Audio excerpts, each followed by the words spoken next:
Hello दोस्तों, कैसे हैं आप लोग। मैं आपका दोस्त आज फिर हाजिर हूँ एक नई मोटिवेशनल स्टोरी लेकर। तो चलिए कहानी शुरू करते हैं। किम अपने ऑफिस से वापस घर लौट रही थी। शाम के 6 बज चुके थे और उसे घर पहुंचकर अपने पति और 7 साल के बेटे के लिए खाना भी बनाना था।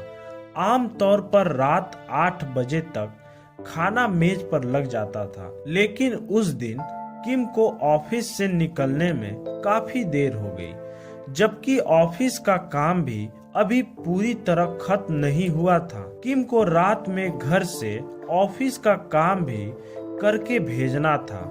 घर पहुंचने की जल्दी में वह एक व्यक्ति से टकरा गई। इसका एहसास होते ही किम और वह व्यक्ति एक दूसरे से बड़ी विनम्रता से क्षमा मांगने लगे।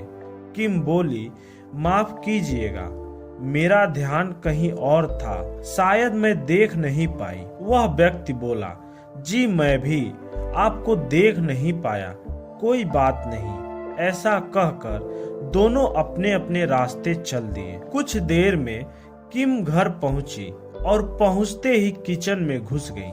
खाना बनाने की तैयारी करने लगी। किम सब्जियां काटने और खाना बनाने में व्यस्त थी।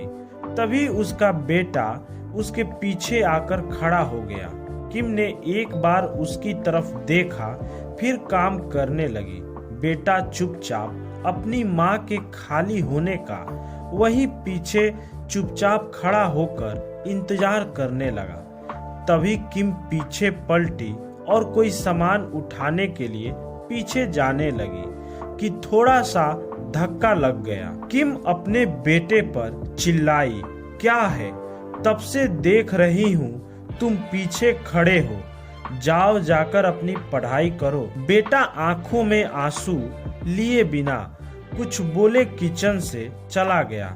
कुछ देर में खाना बन गया, सबने खाना खा लिया और फिर सब सोने चले गए।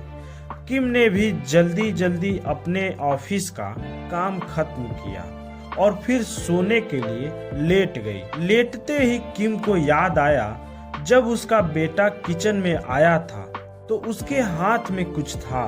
वह झट से उठी और किचन में जाकर ढूंढने लगी कि उसका बेटा क्या लाया था। उसने देखा वहीं एक कोने में खूबसूरत से नीले फूलों का हाथ से बना गुलदस्ता पड़ा हुआ था।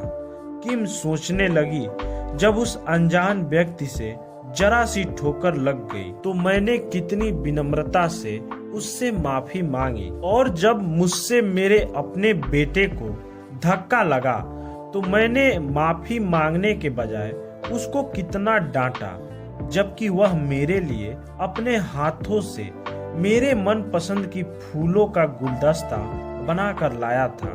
किम रात भर यह सोचकर सो नहीं पाई, लेकिन उसके भीतर कुछ बदल गया था। तो दोस्तों, इस कहानी से हमें यही शिक्षा मिलती है कि जो लोग आपके अपने हैं, जो हर पल आपके साथ खड़े रहते हैं, उन लोगों की भावनाओं की हमेशा कद्र करनी चाहिए। जैसे हम लोग दूसरे लोगों के साथ व्यवहार करते हैं, जब हमसे कोई गलती होती है तो तुरंत क्षमा मांगते हैं, दूसरे लोगों के साथ बड़े ही प्यार से पेश आते हैं, वैसा ही व्यवहार हमें अपने लोगों के साथ करना चाहिए। आप हमेशा अपने जीवन में खुशहाल रहेंगे। तो दोस्तों, आज से अपने लोगों को प्यार दीजिए और जीवन का भरपूर आनंद लीजिए। तो दोस्तों, यह वीडियो कैसी लगी कमेंट करके बताइए।